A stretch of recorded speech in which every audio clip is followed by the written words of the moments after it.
Well,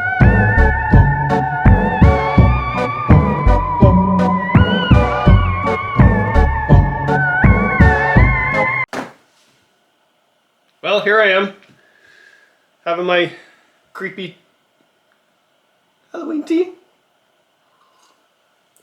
surrounded by creepy Halloween stuff, because Halloween's coming up. And Christine, hi Christine. Hello. Hi Kevin.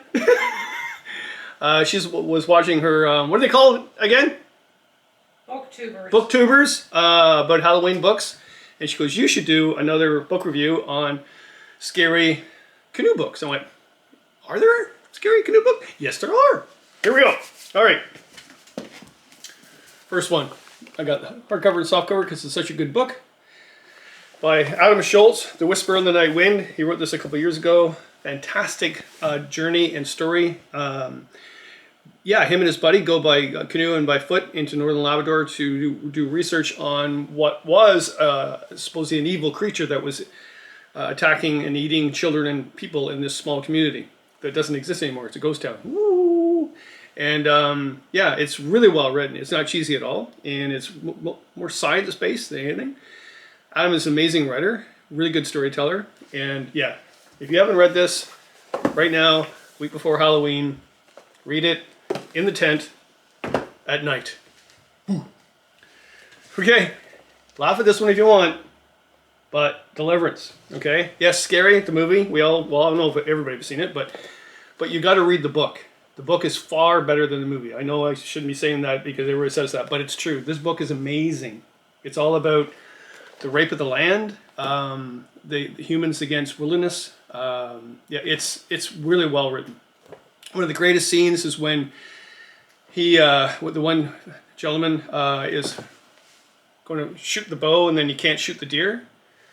And he thinks twice about it, but then when he goes to kill a human that has done wrong to them, he didn't think twice.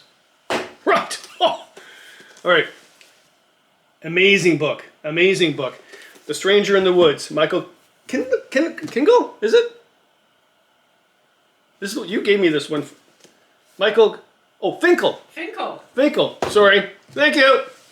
Stranger in the Woods. Christine recommended this. It was an amazing book. It's about this hermit that lives as a hermit, and he would sneak into a kids' camp and also cottages to steal food and things like that when they weren't around. And, you know, people either admired him, even, you know, felt bad for him, and others hated him. And finally he got arrested, and then he had to go back to society, and I won't tell you what happened, but it's a really good read. All right. Death on the Barrens. Okay, original copy. I think this was self-published, typed out, and now it's available in this format. It is about a bunch of guys going on a far northern Barrenlands canoe trip, and one gentleman, Mowat? No, what was his name? No, yeah, no, Moffat. Arthur Moffat. They went over a waterfall. Small waterfall, a little, you know, basically a cascade, and one guy died, that being him. And all their safety equipment got floated down the river, and it was 3 months of survival.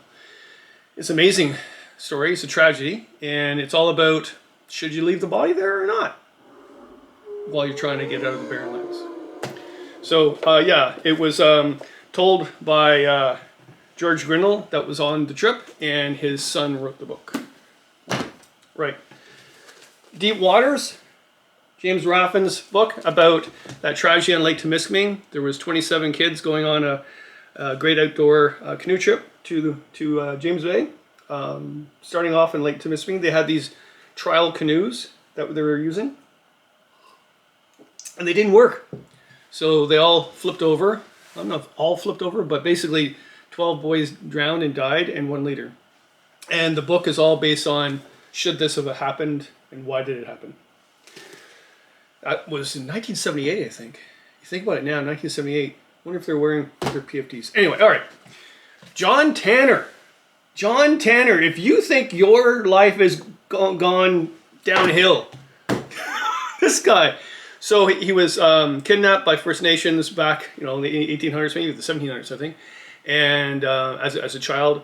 And then he got a First Nations wife, and then she didn't like him, so she got, I think it was her either son-in-law or her someone to murder him. So basically, while they're on a canoe outing along this river in Quetico, the guy shot him with an arrow that was actually poisoned, and they left him for dead. But some voyageurs came down the river and saw him, and he wasn't dead. So they brought him into the fort. Now, because he was married to a First Nations woman at the time, which they didn't prefer, they let him take care of his wounds outside of the fort in a small tent for 36 days, whatever. And he was poisoned, right?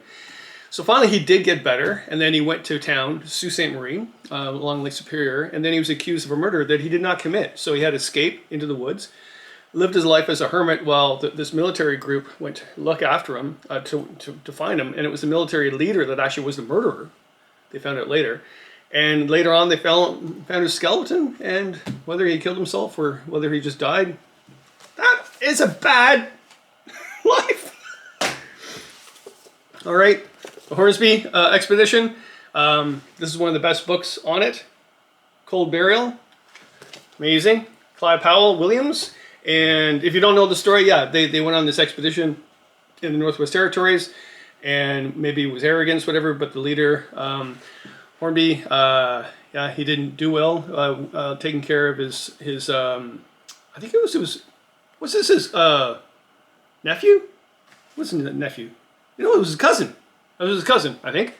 Anyway, he was 18 years old, and also his best buddy. They starved to death in the cabin. All three are buried outside the cabin. And yeah, it's a gruesome story about dying in the wilderness.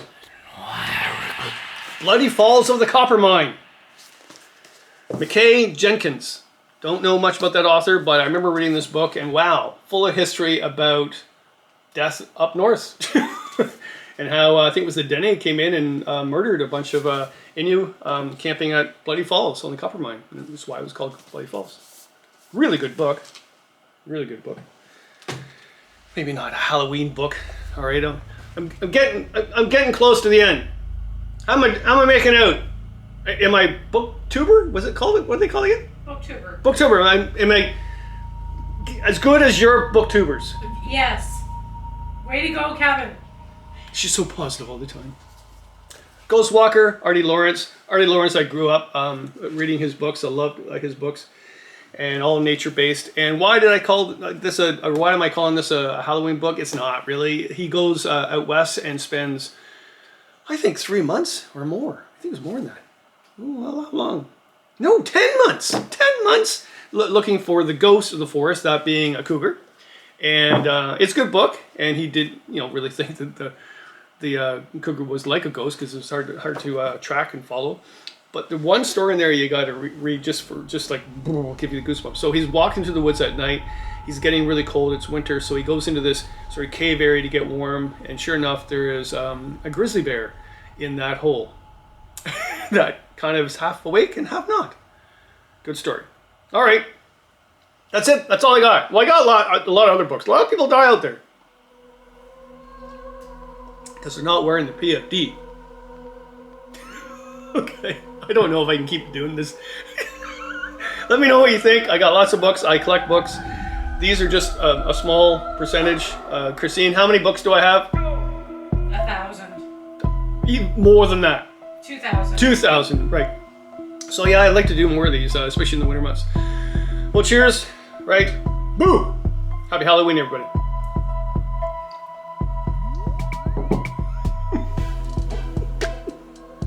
Right? Now I gotta put all the books away. Hey, there's a couple there I want to read. Okay.